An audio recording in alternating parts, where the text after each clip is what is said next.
Some people have said to me, yeah, those principles might work for you, but they don't work for me. I can't tell you how many times I've heard that. And I'm here to tell you today that the principles work for everyone. Okay. And the principles are working even when that person says that. Hi, I'm Christi Karate, Christi's Clarity. And today, what I'm going to do is actually share a little bit of my journey and how I have gotten to the place I am, and how I know that these universal principles work for everyone. So, Einstein actually said it, right? The most important decision we make is whether we believe we live in a friendly or hostile universe. Now, he's leaving that up to a decision that you make in what you believe. Now, that leads to the idea that our thoughts create our experience. Now, let me go back to a time when I actually I moved from Seattle, Washington by myself with my cat in the car, and I drove to Southern California, and I plopped myself down in at the time a friend of my mom's, and I actually went to work for her as well.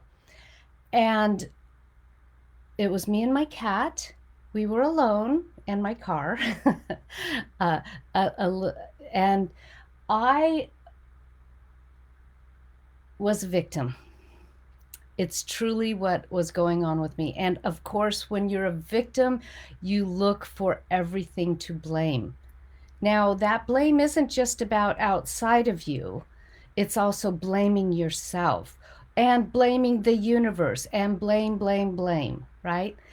And so, in my blaming, in my victimness, um, I actually one day came home and she said, "You have to move out today." What did I do? I had no idea, right? But it wasn't, it was me. It wasn't her. It was that I was carrying around being a victim, right? So even though she didn't know she was responding to my own belief system, she was. So I went to find a place to live, and I ended up renting in this house in the Anaheim Hills. I was living in Southern California, as I mentioned, and I didn't know that it wasn't a safe place for my kitty. And one day I woke up and he had not come back. And I searched and checked with a neighbor, and they had found my kitty's remains in their backyard from a coyote. I had no idea that they had coyotes there.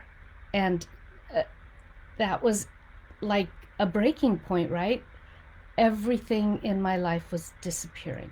That's what I thought. That's who I thought I was. So I actually also had a chiropractor that my mother had referred me to. And you can go back and listen to there are so many things that happened during this time of me being a victim, right? Uh, but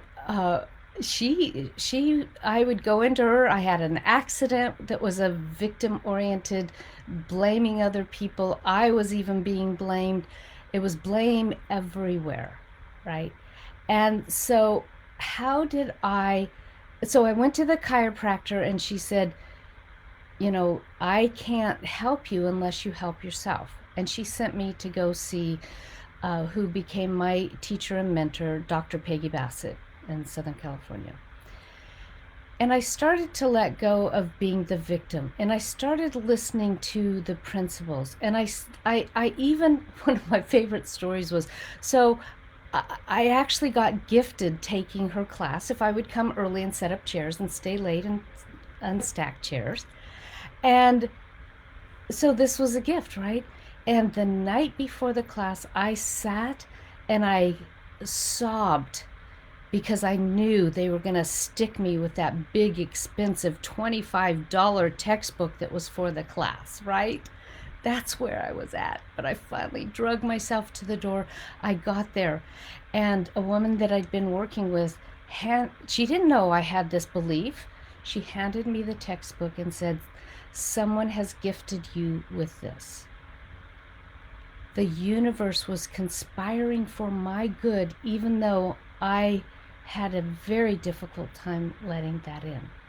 But as I did this study, as I did this work, and so many miraculous things happened, I began to really take a deep dive into understanding the universal principles, also called the universal laws, and really understanding that if I applied them to the foundation of what I created, if I turned to the universal principles first to create a foundation and a truth of what was mine, how to move forward and navigate, it's like building your house on a sturdy foundation.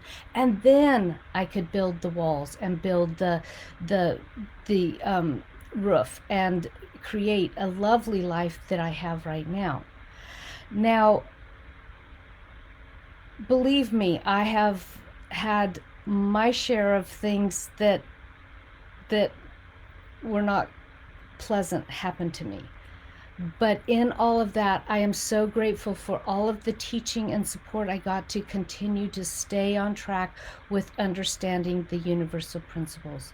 And so, as you know, if you've been following me, I've been working on, so I created the book, Beyond the Box, The Creative Thinking Expanded, and I use the universal principles, I call them universal laws in here, so that people can begin learning learn how to set their intentions, how to set their life, how to create it, and how to move through, navigate, getting out of difficult times.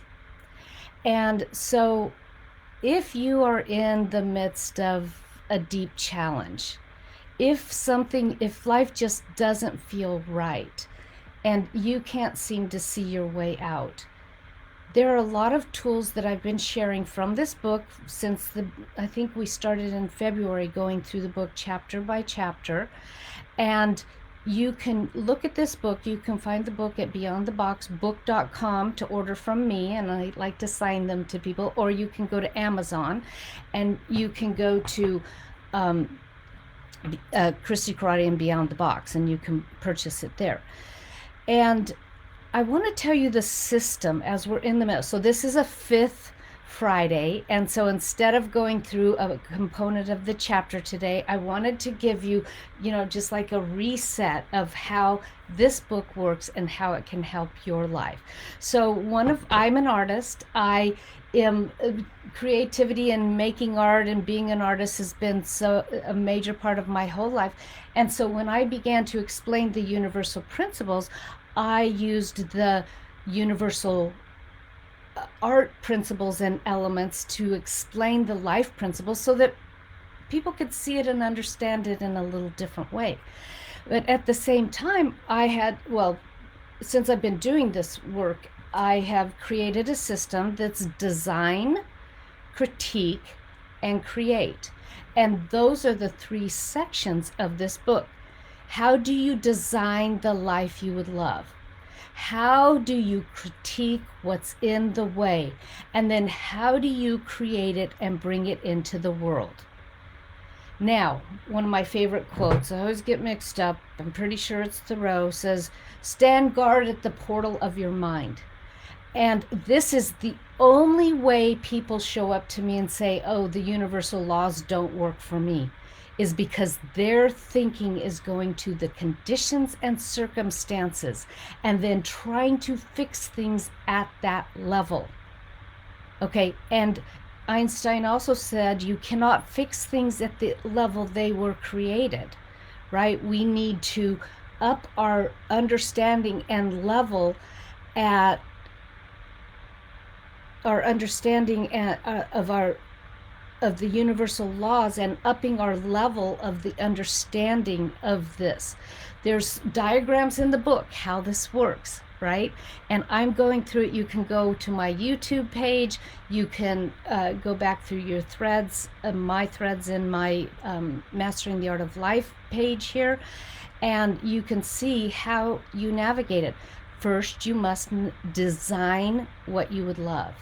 Then you see what's in the way. And it always starts with our thinking. Okay, we let the thoughts of, oh, see, it's not me. Everybody else can have this, but I can't. Now, remember, the universe is a yes machine. Oh, that's that person. It's a yes to our thoughts, right? And there is so much proof now in science that shows that as well. And that's why I say stand guard at the portal of your mind. Do not let any thoughts cross the threshold of your thinking. And especially don't let them come out your mouth because there is a vibrational frequency of that as well. Okay, and then, so we go through 4 chapters on critique. How do you look at what's in the way and how do you let it go? And what are the universal principles to help you through that? And then the last one is to create. So how do you bring that into the world? Now, you bring that into the world by, when you create that and bring that into the world, guess what the number one priority is? It's not to be in service. It's not to be for other people. Remember the adage on the airplane? Well, the truth on the airplane, but we've made it into an adage. You must put your face mask on first before you assist others. Okay, now it is about us doing the work, and guess what? In the long run or the short run, when we begin really understanding and using the universal principles in our lives, things do change. And when things change for us, things change for everyone. Let me give you an example right now of a universal law, which is one of my favorites. Why? Because it makes people go, ooh, I don't want that. So I get their attention, right? It's the law of sacrifice. And everybody goes, I don't want to sacrifice. Wait a minute. We're talking about the free life. We're talking about the expansive life. I don't want to sacrifice. But guess what? When you understand the law of sacrifice, you're able to look and say, oh, what is my passion? What do I want to create? And what am I willing to sacrifice or let go of so I can reach that place? And guess what? Probably 90% of the time, it's our thoughts that are holding us back.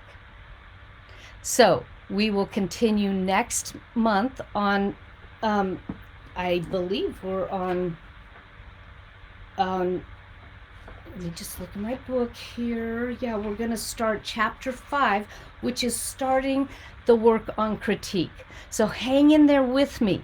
Sometimes the critique feels like the hardest part, but it's also the most rewarding part. It's the part when we really get what's holding us back and that we have the power. Every single one of us has the power to bring that understanding into our lives, to make a change in our lives, and to create a life that we love living. And regardless if we go into service or not, we change the world by changing ourselves. So look forward to seeing you next Friday, Christi's Clarity. And guess what? I'm going to be on vacation next week up in Fort Bragg at a Zen retreat Airbnb. So I will be broadcasting from that and really showing living the sweet life. Take care, everybody. See you next week.